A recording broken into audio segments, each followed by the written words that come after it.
ज़रई कवानीन के खिलाफ किसानों का एहतजाज हर गुजरते दिन के साथ शिद्दत इख्तियार करता जा रहा है और इसका दायरा वसी हो रहा है।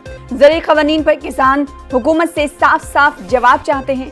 मरकज के साथ साथ मुख्तलिफ दौर की बातचीत बेनतीजा रहने के बाद किसानों ने भारत बंद की कॉल दी थी। आज किसानों का मुल्क गिर भारत बंद है और इस बंद को कई सियासी जमातें और यूनियंस की हिमायत हासिल है।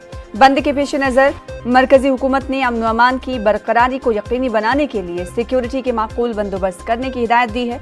मरकज और एहतजाजी किसानों के दरमियान 5 दौर की बातचीत भी हो चुकी है जो बेनतीजा रही। अब सबकी निगाहें 9 दिसंबर पर टिकी हुई हैं।